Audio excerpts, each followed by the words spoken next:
Hello, God's people. Praise the living God. Welcome to our Kingdom Investment Month, brought to you by All Saints Chapel Reza. And this is the Morning Talk. Today we will be talking about preparing for retirement. And to discuss this is Mr. Ernest K. Ladies and gentlemen, please join me. Welcome him. It's a pleasure for me to be part of what is going on as far as the investment month is concerned, investing in the kingdom of God. Perhaps to keep the talk going, my name is Bafaki Ernest Kifaka. I am the government of Uganda public service pensioner. I retired in 2014. Wow. This was in the month of August after having attained 60 years of age.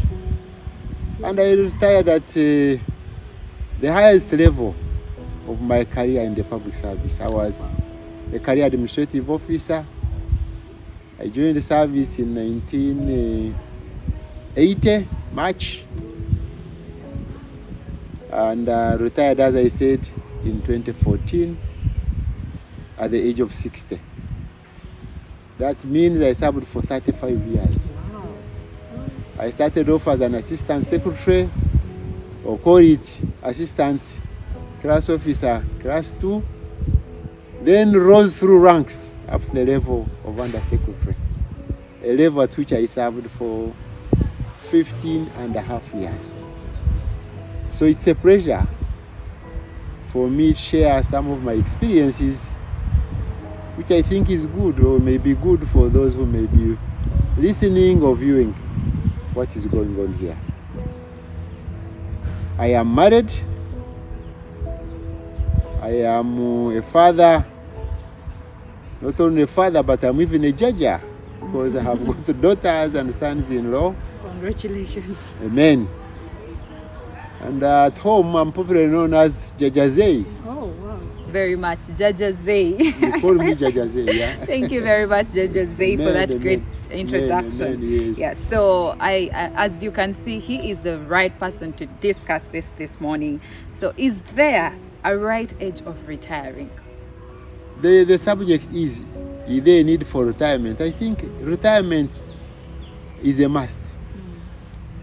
As regard the age, it varies from individual to individual, organization to organization, and country to country.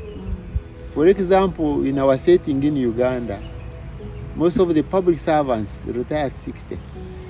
Then you have got another class, especially in the judiciary, of the judges who retire at 65, and others go as far as 70.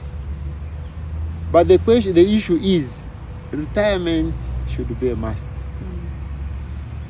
Some people may opt to retire when they have not even reached the age of 50 or 60. And why retire? You see, it's because as one grows old, the issue of age comes in, the issues of inefficiencies coming. So there is a reason for such a person to be replaced. Then secondly, we live in an environment where technology keeps on changing. A person of my age, I cannot claim to be good at IT. But the present generation, they are experts. So if we put me in an office where I cannot properly manage IT equipment, or I cannot be so much digital, why not have a person like me replaced by a young person, a young blood that is now at the service level, even at the political level? Our old constitution used to define the president as that for the time being. So even leaders, they should have a time when they should retire, because things keep on changing. God has given us different gifts and talents. The more people you have coming in, the more opportunities an organization or a country gains. Because whoever comes in adds the value. True. It's as if you are building a block. Whoever comes in adds on some blocks or bricks. Exactly. And as you continue going up, you get more advantages than sticking with one person or a few individuals in organizations. The other thing why people should retire is a question of discipline. If someone is not behaving well, why should such a person be retained into an organization? But all in all, retirement starts with discipline. The day you are appointed is the day you may be disappointed. Why? If you don't behave very well, why should you be retained? But the moment you are disciplined, you are able to understand why you are in a working environment. I will use an example of the public service sector. The moment you are appointed in the public service, for example, you must be able to understand the rules and regulations governing you as a civil servant. Our starting point of instrument starts with the Constitution of the Republic of Uganda. Then you must be able to read the Public Service Standing Orders. You must be able to read the Public Service Act. You must be able to understand the public service instruments which are issued from time to time, which keep you posted of what is going on. So unless you are able to master all of these, then you may become a misfit along the way. Now, for example, public service standing orders bar civil servants from doing certain things. Assuming that you're doing civil service and you start, instead of concentrating on your job, you decide to go political. Why should you survive in that office?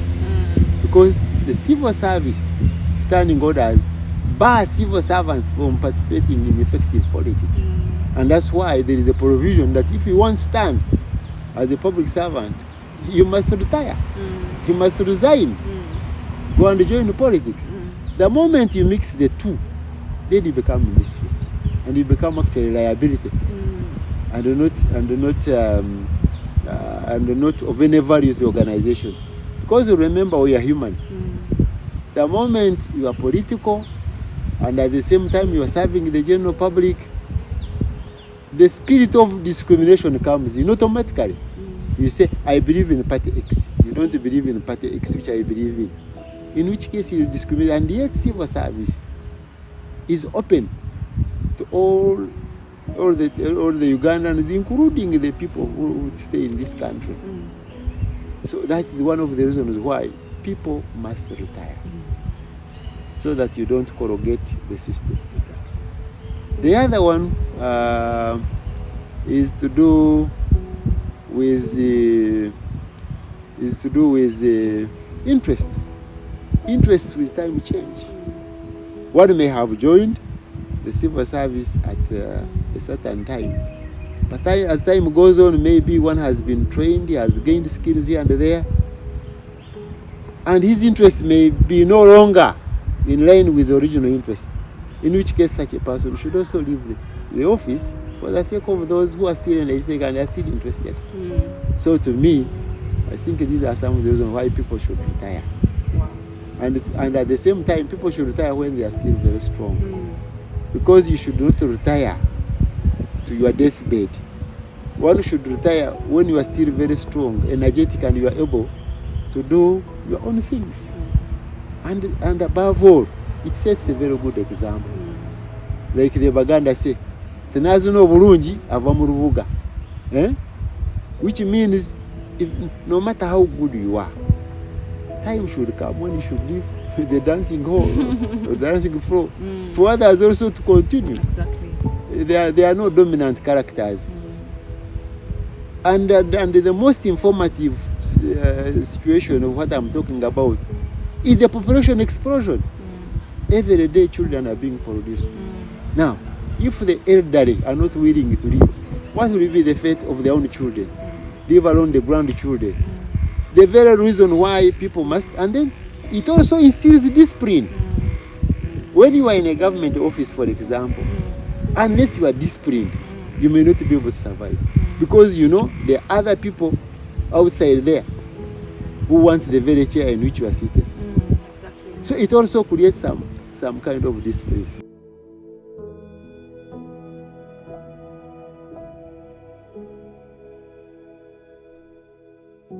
We are not all strong. Some of us start weakening at the age of 40, others at 60, others at 70.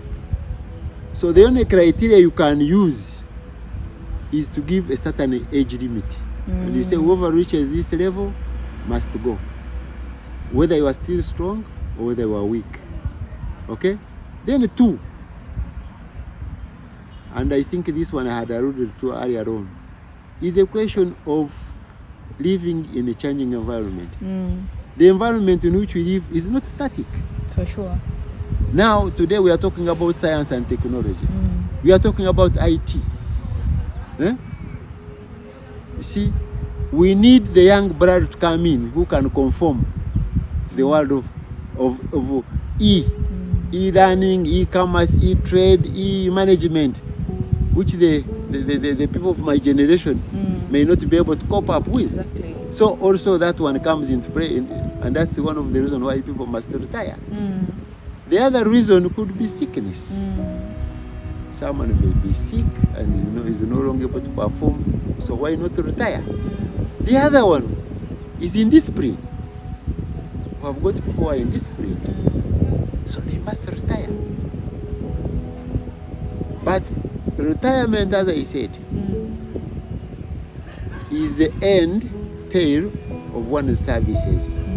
So for one to survive up to the time of retirement, one must have behaved very, very well. Sure. You must have been disciplined. Sure. You must have created some kind of social capital. Social capital arising out of your good services to the public. For example, when I look at myself, whatever I have, I think 80% is what I got from friends. As a result of thanking me for my good works. Say, oh, thank you very much, Mr. Bafaki. You did this one to me. Go and buy a plot of land. People did it to me. That one I will not hide. Wow. But you cannot tell me declare what?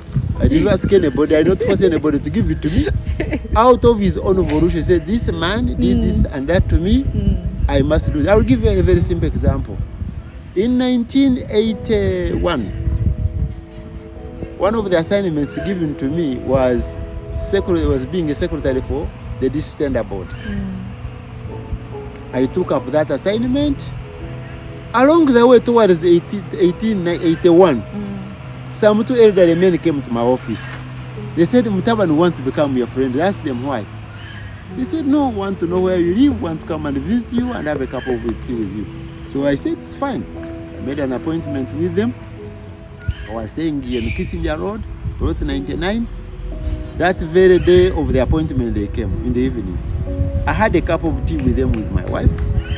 Now, they told me something I did not know. They said, young man, the reason why we have come to you is to express our gratitude to you for your good services. Ask them which services. They said, we have been winning contracts because you have been helping us. I said, which contracts? They said, we have been dominating the tenders for supplying this and that of government institutions. You have been helping us. But one of the things you had never done is to come and ask for money from us. I said, me to ask you for money? They said, you see, you are predecessors. We used to give them money, but for you have never come to us. I said, there is no way I should have come to you because I'm doing my job. Then I said, beside that, I said, the secretary of this tender board is not the authority. Is not. I said, mine is a clerical job. One is to put out advertisements when they are due, receive the bids, put them in order, then convene the tender board meeting. I said, it is the board members who decide. I said, no, you have been so good.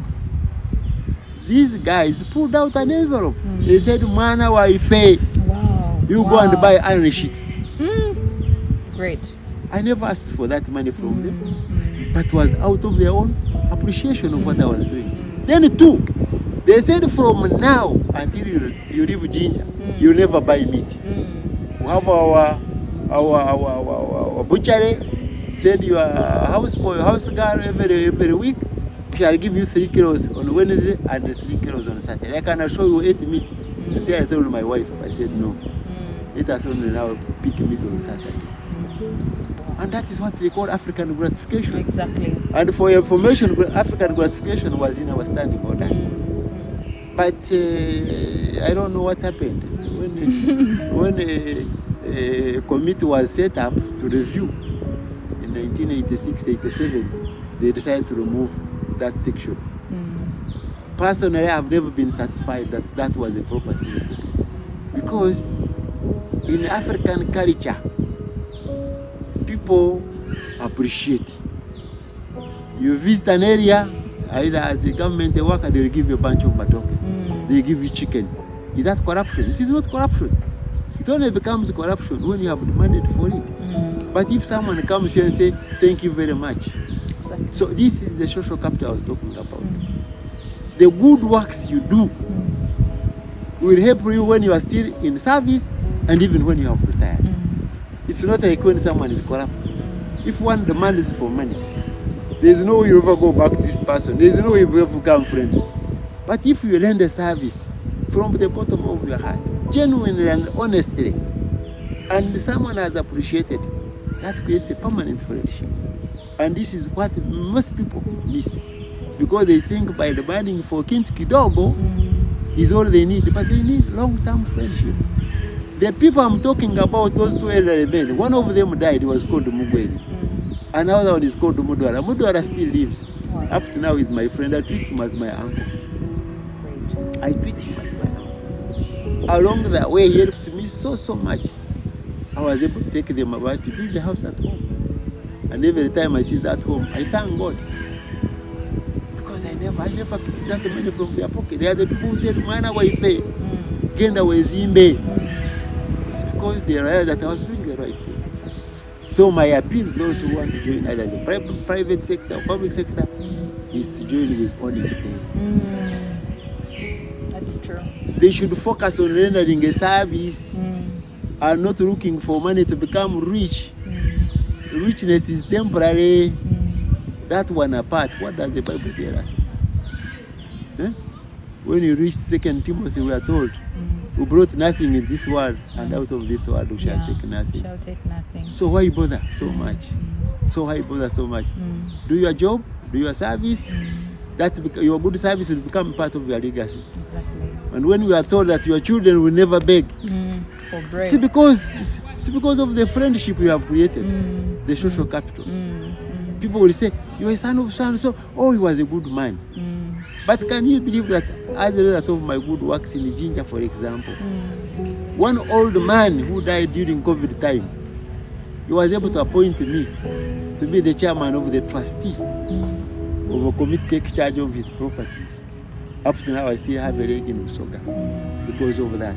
But assuming that I was a crooked character, would that person have given me that opportunity of being the chair of the trust board for his estate? So, my appeal to those who aspire to either the public service or the private sector, integrity, honesty, hard work are very, very key and very, very important. Wow. Yes. Wow, thank you very much. There could be someone out there who doesn't know anything about, preparing for retirement. How can you help one prepare for retirement? Okay, when it comes preparing for retirement, as I said, retirement is the end. Preparing for retirement starts with discipline, and I want to emphasize this one. You see, I've talked about social capital.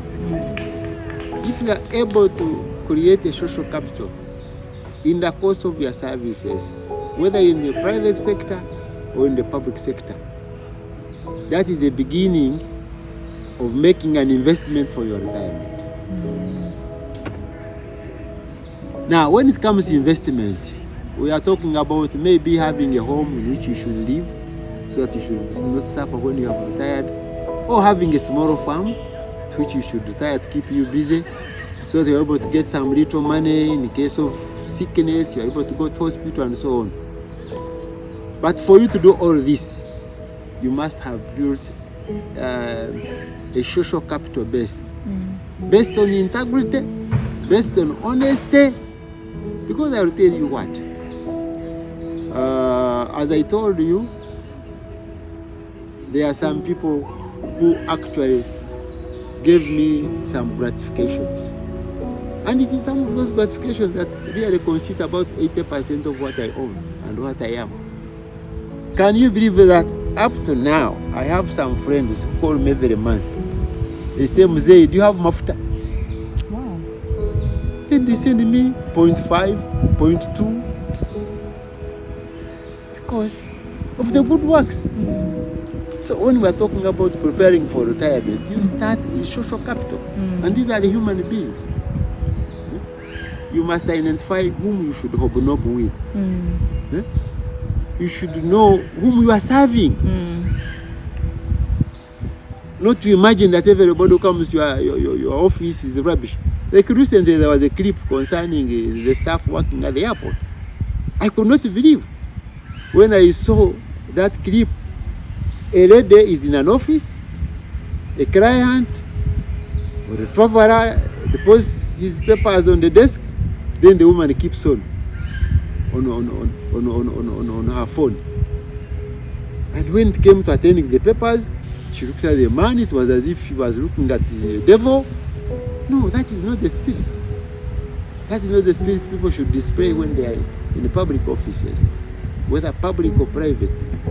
People should be obedient. People should be able to serve, because the services we render are a gift from God. Exactly. Yes. You are an engineer. You are not an engineer because you, as a human being, you are the one who has given yourself that talent. It is a God-given talent. Exactly. You are a doctor. Then thank God for being a doctor. You are a priest. Thank God for being a priest. In which case, you should serve to the best of your ability. You get my point? Yes. So that whatever you do is able to glorify God in time. Exactly. Because when God looks at you, he says, oh, my son or my daughter is doing exactly what I providenced him or her to be. So, these are some of the things that inform what type of retirement we should have. You see, the moment you are godly, even when it comes to retirement, you will not be worried, because you know you have got that social capital. It is in most cases people who don't have the social capital that start panicking. They think of changing their age because they have lived a life of not being honest, a life of not being sure. But when you are a person who is sure of where you are coming from and where you are going, yes, it is good to prepare. Why not prepare? But even if you are doing it, you do it with an element of firmness. You do it with honesty, without saying, I'm now going to retire, I must steal this and that. No. Even in your retirement, you need to be happy. I want you to imagine if I retired in 2014, August 21st. And since that time, I've never been asked to go back to office to account. You can imagine. Assuming that in 2013, having been head of finance and administration, now I'm retiring. Where am I going? Because of lack of that confidence. Exactly. Assuming that I grabbed a few things stored here and there, then maybe along the way I would have been called and said, you did this, can you now account? In which case it would have been terrible. So the whole thing of retirement starts with being godly. The moment you are sure of where you are coming from, you will definitely be sure of where you are going. The moment you are not, then desperation comes in, as I said. Exactly. You want to grab this, you want to grab that, because you are not sure. You don't have the self-confidence. So to prepare for retirement calls for self-confidence. You must know that you are called to serve. And at the end of your service, you must go. So what do you need to do? You need to start saving. Start saving. And I'm glad there is something which government introduced, and I'm very grateful to government for loan schemes, salary loan schemes. Because all your mortgage is your salary. You don't mortgage anything. As long as you're a public servant, your PS gives you a letter to go to institution X, and as long as you have got your account in that institution, you'll get a loan, dependent on how much you earn. Now, with that little saving or borrowing, you can build up a house, you can buy a plot of land, start doing it slowly. The challenge we have today is greed. People want to leave service today. In the next 3-4 years, they are driving the biggest cars on this earth. They have blocks of flats. The question is, how do you get such a thing? How do you acquire it? Okay, there are several ways of acquiring wealth. One, you may inherit it from your parents, if your parents are rich. Two, you may steal. That's another option. Then the other one, you may borrow money and be able to build up. But the line I would advocate for, especially for those in the public sector, as well as those in the private sector, is that one should start small. Like the example I've given, where one mortgage is his salary and you are able to get a loan. And by the way, I'm also on a loan using my pension account. In 2015, I got a loan of 16.5 million from Housing Finance. I retired it in 20. Now in 2020, I asked for 20 million. They gave it to me. You get my point? And I've been using that money in my small business. So really, there are so many ways, of preparing for your retirement. You don't have to be desperate. It is people who have desperate minds who think, unless I have this today, that will be the end of me. That will commit mistakes of being corrupt, of stealing. But if you have got that self-confidence, especially knowing that you're a child of God, and that the God who put you in this world has a very good plan for you, you'll be able to succeed. You'll be able to succeed. You don't have to start big. It is the characters I'm talking about, those of today. They want to have everything in the shortest possible time. How? It cannot be possible. These are some of them who find themselves on the run out of the country, and others are in prison. So my advice is that people should start small. And I know organizations also, especially the private, they also have plans of offering loans to their staff. One would rather use those loans, like my wife when she was still in the bank. I remember we got a loan to build the house where we're living now.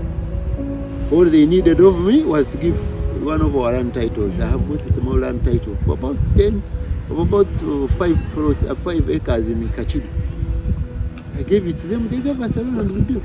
We are now servicing it. So it all calls for patience, it calls for honesty, and it calls for being mindful about accountability. That if you do things wrongly today, you will be called tomorrow to account. Exactly. And at that level, it may be very, very difficult for one to account. You see? So all we need is people who are patient and people with hope. Otherwise, God has provided us everything that we need to survive in this environment without harming or hurting one another. Exactly. Yes, I would rather put it Wow. that. Wow.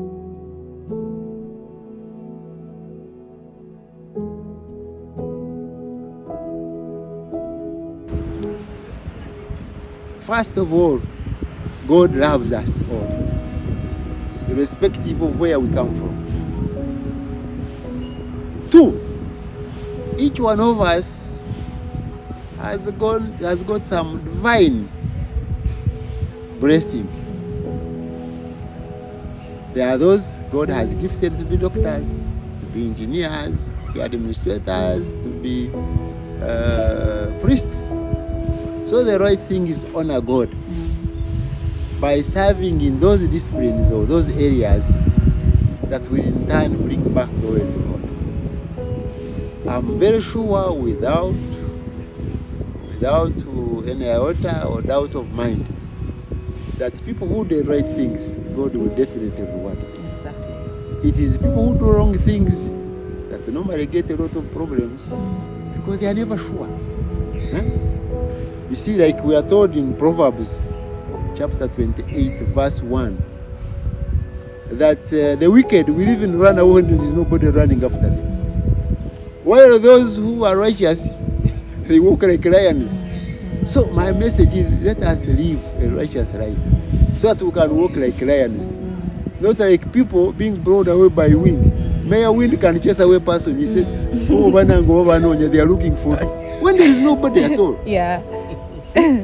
And then this is why some of us get pressure, which is uncalled for, because your heart is always empty. It's always worried, you're always on the lookout. You say police vehicle, you think they are looking for you. When actually they may be on a different mission. So the right thing is to do the right things at the right time. Exactly. So at another given time, you have the comfort of being happy, especially when you are retired. They normally say a stitch in time saves nine. So the earlier people adopt the credentials of being honest, of being patient, of being hardworking, of being hopeful and faithful in the Lord, they will never look behind and regret it. Amen. Wow. Thank you to your parishioners. We love you and God bless you. It's a bye-bye. Oh, amen.